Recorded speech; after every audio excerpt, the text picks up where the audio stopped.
Pues muy buenos días, hermanos. Me da gusto que estemos nuevamente reunidos hoy aquí en la presencia de nuestro Salvador. Quiero antes de iniciar hacer una breve oración y les pido que me acompañen, ¿no? Que inclinen sus rostros, cierren sus ojos ahí donde están y decirle: amado Padre Celestial, Padre nuestro, te damos gracias porque el día de hoy nos has brindado un nuevo día. Nos has brindado un día lleno de misericordias, un día lleno de cosas bellas, Señor. Tu obra es bella, Señor. Te damos gracias por nuestra salud, por nuestra vida, por la vida de nuestros seres queridos, pero sobre todo te damos las gracias, Señor, por tu presencia en nuestras vidas, que han venido a llenar ese hueco, esa angustia que muchas veces hubo en nuestro corazón antes de conocerte, esa oscuridad, esa incertidumbre, ese no saber qué hacer, esa zozobra, Señor, que hubo en nuestras vidas, desapareció, Señor, el día que tú llegaste con tu presencia a llenar nuestro corazón, Señor. Estamos hoy felices porque tú, tal como lo prometiste y lo prometió desde antes en las Santas Escrituras, habrías de venir, nacer, vivir, ser muerto, crucificado y resucitar al tercer día para vivir eternamente. Y con ello, Señor, terminar con el dominio de la muerte y del demonio en este mundo. Señor, tú te levantaste poderoso en gloria y victoria. Venciste a la muerte, venciste a la tumba. Esa cruz está vacía por siempre y para siempre. Esa cruz, ese símbolo de victoria de nosotros los que creemos en ti, Señor, es eso que nos guía y nos inspira, Señor, a seguir tus pasos y tomar tu ejemplo, como hoy vamos a ver qué es lo que tú nos enseñabas, qué es lo que tú nos decías. Señor, toma el control de este humilde siervo, de su voz, de su boca, porque sabemos que tú estás aquí, Señor, que estamos predicando en tu nombre y en tu presencia. No permitas que nos desviemos, abre los ojos y los espirituales de nuestros hermanos para que esta palabra transforme nuestras vidas. Así sea, te lo pedimos en el nombre de tu Hijo, nuestro Señor Jesucristo. Amén, amén y amén. Miren, nos sentamos, por favor. El día de ayer estuvimos ahí en la plaza como cada fin de semana, gracias a Dios. Ahí me extrañó, había mucha gente. Yo creo que todo el mundo andaba, pues como se acostumbra en estas fechas, ¿no? Que fechas tan importantes en relación a la vida y obra de nuestro Señor, como es en este caso, pues, lo que es su pasión, ¿verdad? Su aprehensión y todo ese proceso que lo llevó hasta la cruz. La gente le da un sentido festivo, de vacaciones, de fiesta, de diversión, igual que lo hace con la Navidad, ¿verdad? Que es un festejo por su nacimiento. Pero bueno, en el caso del mundo, pues se ha visto dejado influenciar, ¿sí? Se ha visto dejado influenciar, y más que influenciar, llega un momento, se ha dejado determinar. Ya la gente, la mayor parte de la gente, tristemente, igual que lo hizo el pueblo de Dios, el pueblo judío en aquel momento, no supo entender, no supo comprender las señales que nuestro Dios hacía, no supo entender que ese Mesías anunciado había llegado, que ese Mesías nos iba a liberar, no del dominio romano, no de la esclavitud física, no, sino nos iba mejor aún a liberar de las cadenas del diablo y de la muerte, y que con ello íbamos a reconciliarnos con Él, íbamos a reconciliarnos con nuestro Padre, como inicialmente había sido en el paraíso, donde caminaba nuestro padre Adán al lado de Él, platicaba con Él, lo veía cara a cara. Él tenía ese privilegio, tuvo ese privilegio que tú y yo vamos a tener mañana cuando Él venga en su gloria y nos lleve a su santo reino. Vamos a poder estar frente a nuestro Señor Jesucristo, vamos a poder ver al Padre, vamos a estar en el Espíritu Santo, vamos a estar en la gloria, ¿verdad? Y el día de hoy el mundo celebra la resurrección. Esa resurrección, comentaba yo ayer, que hace algunos meses, el año pasado, vi un video de una persona muy famosa que para más seña vive en Roma. No quiero entrar en detalle, ¿verdad? Pero él le hicieron una pregunta, no recuerdo qué pregunta fue, pero él decía que y lo enseñó, llevaba en su bolsa una especie de relicario donde venía lo que los hermanos católicos conocen como el Vía Crucis, donde vienen todas las estaciones, ¿no? Bueno, muchos lo conocemos porque venimos de ahí, ¿no? Y él decía que ese Vía Crucis narraba la derrota de Cristo como hombre, que narraba o describía cómo él había fracasado como hombre. Yo creo a esta persona se le olvidó leer desde Génesis, ¿verdad?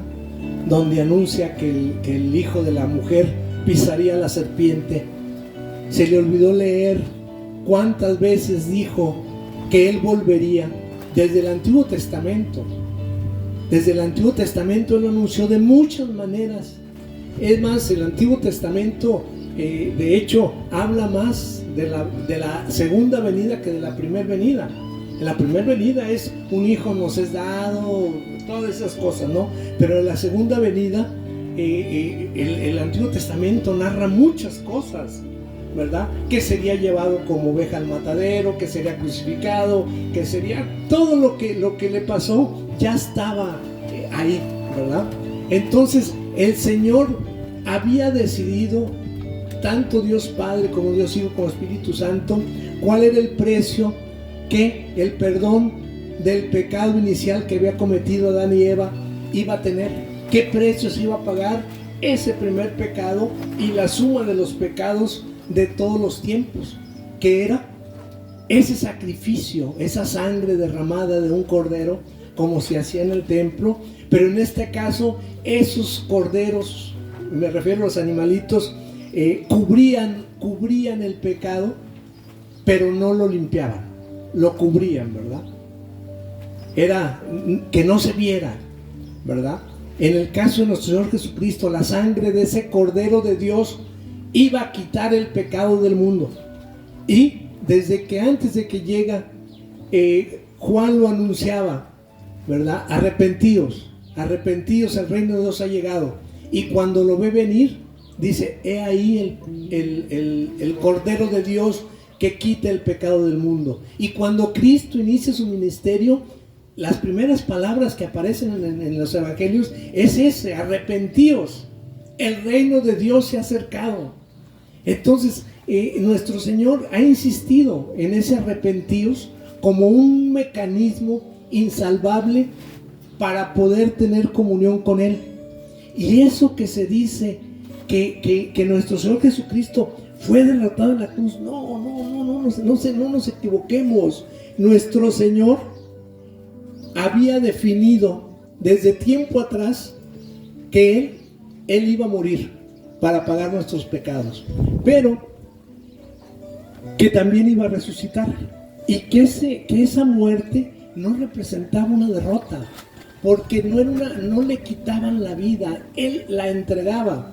Y dice, les pido que me acompañen a Juan 10:17. Él lo aclara poco antes de partir esta parte del Evangelio de Juan.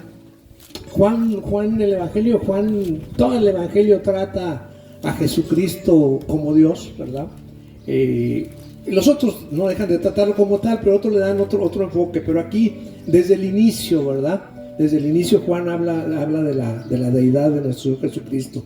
Dice Juan 10:17, dice, por eso me ama mi Padre, porque yo doy mi vida para tomarla de nuevo. O sea, la puedo volver a tomar. Nadie me la quita, sino que yo la doy por mi propia voluntad, y tengo autoridad para tomarla de nuevo. este mandamiento recibí de mi Padre. Él estaba claro desde el principio de los siglos de que Él iba a tener que dar su vida. Él dice, nadie me la quita, yo la doy porque tengo poder, y tengo poder para volverla a tomar. Dice Pablo en su evangelio, si nuestro Cristo no resucitó, en vano es nuestra esperanza. Nosotros creemos y sabemos que nuestro Señor resucitó y que va a volver con toda gloria y honra. Todo ojo lo verá, ya no como el cordero, ya no como ese cordero que iba a ser inmolado, que fue inmolado. Va a venir como el león de Judá, va a venir a hacer justicia, a hacer un juicio justo sobre todas las personas del mundo. Entonces a nuestro Señor no le arrebataron la vida, no se la quitaron. Él permitió que todo eso que vivió en esa pasión, Él sabía que iba a pasar desde que nació. La misma María, de alguna manera, sabía que Él era el Mesías. Fue su primera seguidora porque ella tenía testimonio del ángel. Ese va a ser el Salvador del pueblo y será llamado Jesús, que quiere decir Salvador. Él iba a salvar el pueblo, no como muchas veces los apóstoles no alcanzaban a entender que ese Salvador era un Salvador espiritual, un Salvador del alma, un Salvador del espíritu. No iba a venir a vencer el ejército de los romanos, no iba a venir a quitar el rey de los hombres, no, Él iba a triunfar sobre el mal, sobre el demonio, sobre los ángeles caídos. Él iba a rescatar al mundo de eso que el Señor le había dicho a Adán, que si comía de ese fruto ciertamente moriría. Y luego me dice una gente, oye, pero no murió. Claro que murió, Adán está muerto. No murió instantáneamente, pero sí espiritualmente. En el momento en que Adán comete un pecado, muere espiritualmente. Y tan muere espiritualmente que él, por primera vez en la historia de la humanidad y por primera vez en su vida, siente al Padre alejado. Tan es así que dice, tuve miedo. Antes de eso, Adán y Eva no podían haber sentido miedo, porque en el Señor se acaba todo temor. Nosotros tenemos, no tenemos espíritu de temor, sino de poder, ¿verdad? De dominio propio, de amor. Entonces, cuando ellos pecan, inmediatamente el espíritu de ellos sale, se rompe la relación con el Señor y empiezan a, en principio, tener vergüenza porque sus cuerpos estaban desnudos. Habían perdido la inocencia, enseguida habían perdido esa paz que les daba vivir en y con Dios. Y de ahí en adelante el mundo no volvió a tener paz. No volvió a tener paz. El mismo pueblo judío cometió todas las aberraciones como hoy se están cometiendo. No hay nada nuevo bajo el sol, ¿verdad? El aborto de hoy, el sacrificio de los niños en los rituales satánicos, vienen desde mucho antes, ¿verdad? Todo el homosexualismo, la drogadicción, el alcoholismo, todos son pecados que ya estaban ahí, ¿verdad? Y que simplemente, pues hoy tal vez dicen que como nunca, pero la verdad es que hoy se ven más, pues porque hay redes sociales, ¿no? Se ven más porque hay redes sociales. Entonces ahorita nos enteramos de los pecados de todos los artistas, de los pecados de todos los deportistas, de todo lo que sucede en el mundo de una manera muy rápida, ¿no? Aparte de eso, los medios de difusión nunca dan valor a los hechos buenos de la gente. La gente que ayuda a otra gente, eso no sale en los periódicos. Sale cuando hace mal, sale cuando daña, sale cuando miente. Eso es para esos medios. Entonces, nuestro Señor, durante todos sus 3 años, Pero antes de irse, desde el aposento alto en la última cena y después ya en el Getsemaní, les da una serie de enseñanzas muy profundas, y después cuando vuelve todavía más profundas. Y entonces, a pesar de que en ese momento de que él se iba a ir, empieza a darles enseñanzas profundas, incluso le dicen, bueno, ahora sí nos hablas claramente, ¿verdad? Ahora sí entendemos, pero como decía ahorita el pastor, le siguen pidiendo pruebas, ¿verdad? Pero ¿no has visto los muertos que han levantado? ¿No has visto los paralíticos que ha hecho caminar, los sordos que ha hecho ir? O sea, uno no puede entender cómo estos, los mismos apóstoles, es más, la palabra dice que en un momento dado ni sus hermanos de sangre, los hijos de María y de José, creían en él. Entonces, no es raro que en este mundo ahorita la gente esté sin creer en él. Si sus propios hermanos de sangre, los apóstoles que habían andado con él, ahí está el caso de Tomás, ¿verdad? Hasta que no meta mis manos en sus heridas, ¿verdad? El otro, enséñanos al Padre, ¿verdad? Y así, ¿verdad? Había dudas en ellos. Ellos, incluso cuando ahorita que me hizo recordar el hermano, cuando el Señor encuentra a los discípulos en el camino a Maús, ¿verdad? No lo reconocen, no lo estaban esperando. Incluso si uno ve la escritura, dice, tú eres el único que no sabes que mataron a un gran profeta. Era Dios, era el Hijo de Dios, era el Cristo, el ungido, el esperado. No era un profeta. Muchos lo vieron como profeta, pero nuestro Señor Jesucristo, e incluso otras religiones grandes, algunos lo ven como profeta al nivel de Abraham y de todos ellos. Nuestro Señor Jesucristo no es un profeta. Otras corrientes de pensamiento más humanas, como gnósticas, lo ven como un maestro iluminado, como un maestro ascendido. No, Cristo es Dios. Cristo es Dios y murió por ti y por mí para darnos vida eterna, ¿verdad? Él entregó su vida, que quede claro, Él no perdió en la cruz, Él ganó en la cruz. Fue tan grande su victoria que fue capaz de decirles, miren, los voy a dejar que me apresen, que me atormenten, que me maten, y aún así les voy a ganar. Aún así les voy a ganar, aún matándome este cuerpo físico, esa carne que es la que Él vivió, ¿verdad? Entonces Él triunfó, aún dándoles oportunidad, de todas las oportunidades del mundo. Pero ahí me llama la atención, ahorita que decía de Eva y de Adán, que decía tuvimos miedo, ¿no? Una de las partes que Dios les da ya al final antes de morir, en el capítulo 14, ahí mismo en Juan, vayan más adelante.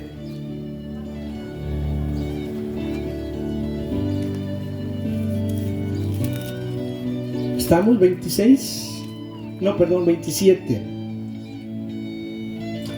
Cuando el Señor empezó a decirles que Él se iba, que iba a ir a Jerusalén y que los ancianos y los religiosos de aquel tiempo lo iban a apresar, lo iban a golpear, lo iban a humillar, pues estaban muy conmovidos los apóstoles, ¿verdad? Pero Él les dice, ¿verdad? En el 26 les ofrece que va a venir el Consolador, que el Padre enviará. Pero en el 27 les dice, la paz os dejo, mi paz os doy. Yo no os la doy como el mundo la da. No se turbe tu corazón o vuestro corazón, ni tengan miedo. Dice el Señor, mi paz os dejo. Yo, dice Cristo, tengo paz. Por eso te la puedo dejar. Yo, por ejemplo, a mi hijo no le puedo dejar 10 millones de pesos porque no tengo 10 millones de pesos. Le podré dejar el ejemplo de ver la palabra, pero es lo que le puedo dejar. El Señor dijo, yo te dejo la paz, mi paz te la doy. Yo te la doy, es tuyo. Te la dejo y te la doy para que la tengas siempre en ti. siempre viva en ti esa paz. La paz, hermanos, la misma escritura la considera como una de las partes del reino de Dios. Dice, el reino de Dios es justicia, o sea, la voluntad del Señor, paz y gozo. Viene junto, ¿verdad? La paz es un requisito. Quien está en el reino de Dios y no tiene paz, se está engañando. No está en el reino de Dios. El que pretende estar en el reino de Dios necesariamente deberá, 1, tener justicia, o sea, hacer la voluntad de Dios. 2, tener paz y tener gozo. Pero también después viene como fruto del Espíritu Santo. Viene amor, paz, gozo, y luego los demás, ¿verdad? Fe, dominio propio, todos los demás, el demás fruto. Pero la paz en nuestro Señor es un elemento tan primario, tan elemental y tan insustituible, que yo pienso, y lo digo, no pienso, sé, por medio de testimonios, que mucha gente como yo, que no conoció al Señor desde pequeño, sino lo conoció más viejo, el primer síntoma el primer fruto, el primer disfrute que se tiene cuando uno anda en la guerra en el mundo, cuando anda en la oscuridad, cuando anda tropezando, cuando trae 1000 problemas, 1000 broncas, 1000 situaciones, 1000 desesperos, ¿verdad? Es cuando uno clama a Dios y Dios oye tu clamor, lo primero que viene a tu corazón es paz.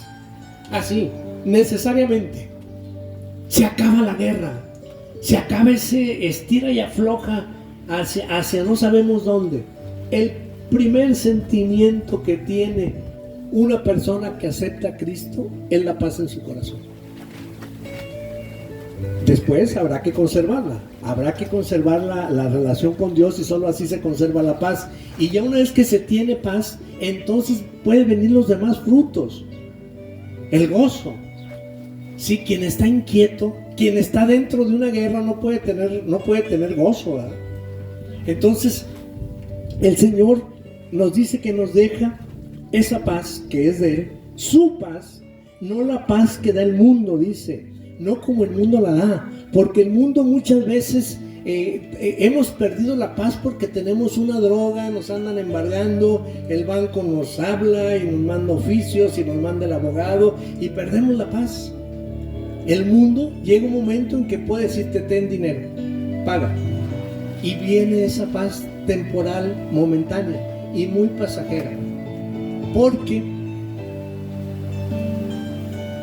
no todo el problema que tiene un individuo es dinero, porque normalmente cuando hay broncas de dinero, trae broncas con la esposa, trae broncas de salud, se le viene todo encima. Entonces el mundo te puede dar algunas curitas que te sacan de esa zozobra momentáneamente. Te puede dar incluso algo de alegría, pero no te da el gozo. No te da el gozo, que es un fruto del Espíritu Santo. El gozo, el cristiano puede tener gozo aún en medio de la tribulación. Acordémonos de Pablo, que cantaba en esa celda. Acordémonos de nuestros hermanos de la iglesia primitiva, que antes de salir al circo romano para que se los comieran las ferias, cantaban, alababan. O sea, ellos no habían perdido el gozo. Ellos conservaban en su corazón esa paz que el Señor les había prometido, y conservaban el gozo. E iban, claro, seguramente la carne es débil, ¿no? Porque iban no tan solo ellos, iban sus hijos, sus esposas, pero aún así cantaban y alababan, se gozaban en el Señor. Dicen que en el cielo quienes van a tener un lugar especial son precisamente esos mártires, Van a tener un lugar especial y una corona especial los mártires por la fe, ¿verdad? Y entonces le dice el Señor, si yo te dejo paz, diferente, mejor y mayor que la que te dé el mundo, que no se turbe tu corazón. ¿A qué puedes temer si yo estoy contigo? ¿A qué puedes tú temer? No tengas miedo porque yo estoy contigo. pon la vista en mí, ¿sí? Pon la vista en el creador y consumador de la fe, Cristo Jesús. Si nosotros conservamos nuestra vista en nuestro Señor Jesucristo, nuestra fe no flaqueará. Y si tenemos fe, esa paz se conservará. Necesariamente vendrá el gozo, vendrá la capacidad de amar, que es la primera parte del fruto, ¿no? Además es el primero. Si nosotros amamos a Dios, amamos a nuestros semejantes, necesariamente vamos a tener paz. Nuestro Señor nos enseñó que al margen de lo que el mundo nos haga, nosotros debemos tener paz. No importa si nos robó, no importa si nos mintió, no importa si nos engañó, no importa si nos violentó, nos golpeó, algo del estilo. Nosotros tenemos la obligación de perdonar, porque si no hay perdón no hay paz, ¿verdad? Y el Señor Jesucristo, a propósito de estos últimos días, nos enseñó en la cruz que a pesar de ser inocente, a pesar de no haber pecado, fue golpeado, escupido, latillado, crucificado, y todavía pudo decir: Padre, perdónalos porque no saben lo que hacen, ¿verdad? Y acuérdense que también el Evangelio dice, el que no perdona no será perdonado, el que no tiene misericordia no encontrará misericordia, con la vara que mides serás medido. No podemos esperar perdón de Dios si no hemos perdonado, y si no hemos perdonado no estamos en el reino de Dios. Y si no estamos en el reino de Dios, no tenemos esa justicia, esa paz, ese gozo. Y si no estamos en el reino de Dios, que es el Espíritu Santo, ¿verdad? Justicia, paz y gozo en el Espíritu Santo, tampoco podemos tener los frutos del Espíritu Santo. Entonces estamos perdidos, estamos perdiendo el tiempo. Tenemos que recapacitar y hacer consciente nuestro culto racional a Dios. Nosotros no debemos ser personas que se dejan guiar por el emocionalismo. No es cuestión de que me gustaron las alabanzas, cuestión de que me gustó ahí alguna frase bonita que dijo el predicador.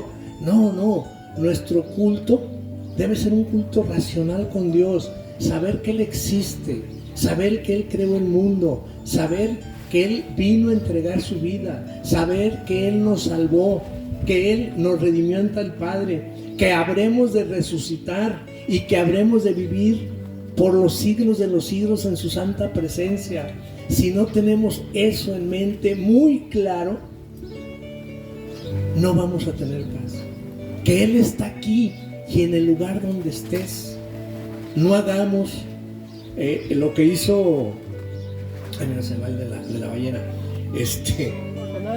Jonás, ¿verdad? Que cuando el Señor lo manda, no va y huye de él, agarra un barco y se va.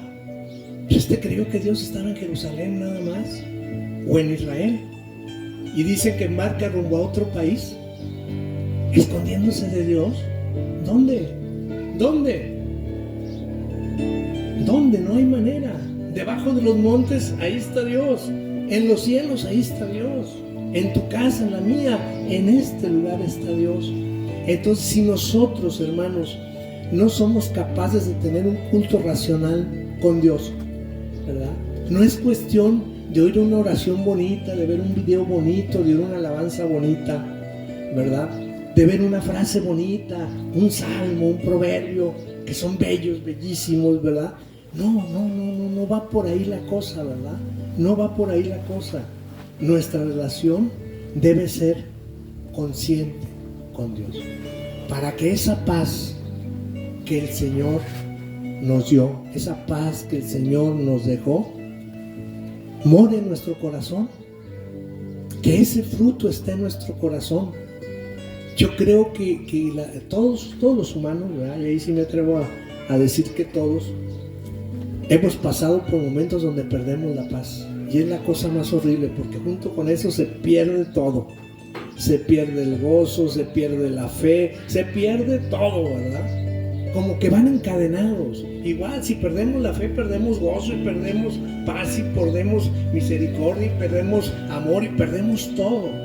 Esto es un fruto completo y único. No puedo decir yo amo y no tengo paz, o yo tengo gozo pero no amo. No es mentira, ese no es amor. Si no tienes el fruto completo, no tienes nada. O sea, esto es como yo muchas veces he dicho, el fruto lo tienes o no lo tienes, ¿verdad?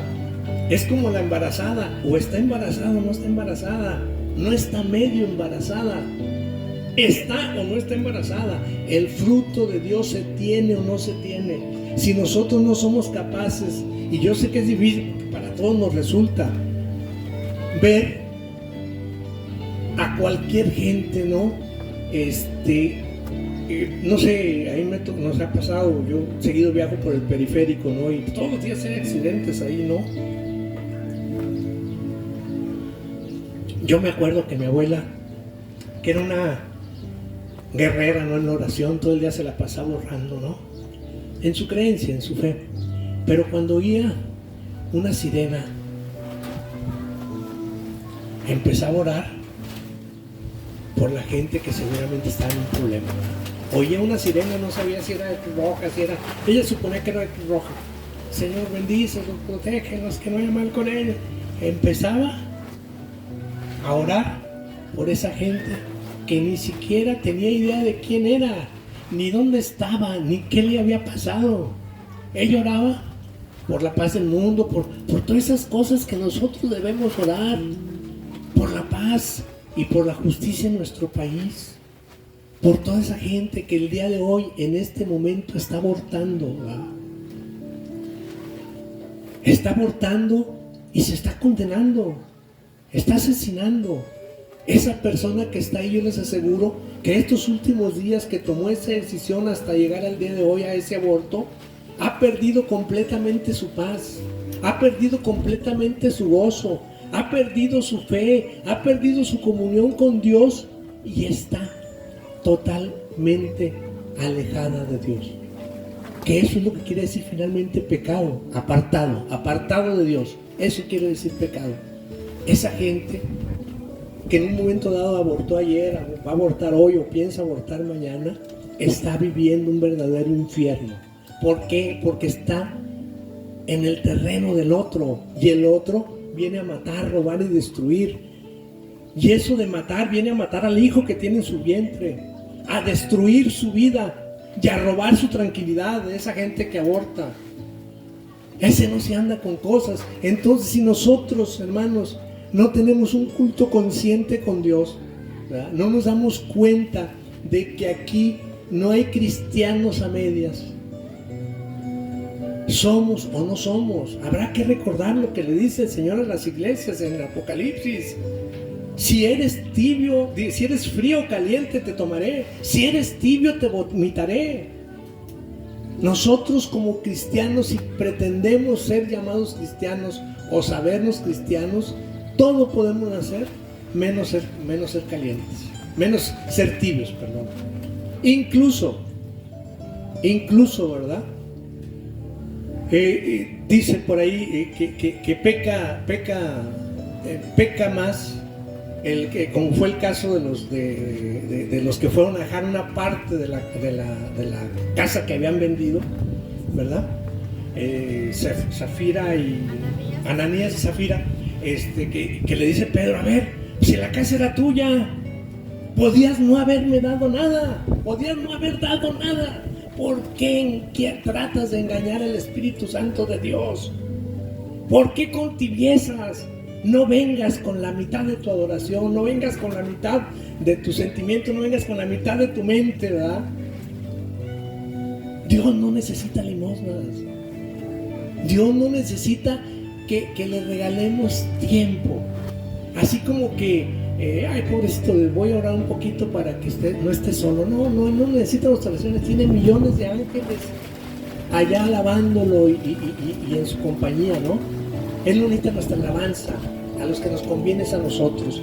Entonces, hermanos, no olvidemos que nuestro culto debe ser un culto racional, para que esa paz que el Señor le costó su vida, le costó haber sido destrozado, pueda que ese precio alto tenga un beneficio hacia nosotros y hacia nuestros seres queridos. Que esa sangre que el Señor derramó sobre nosotros para limpiarnos, también, así como la unción, empieza en la cabeza, baja por el cuerpo e incluso se derrama en nuestras familias, ¿verdad? Que esa sangre preciosa de Jesucristo que derramó en la cruz, ¿verdad?, también alcance a cubrir a nuestros seres queridos.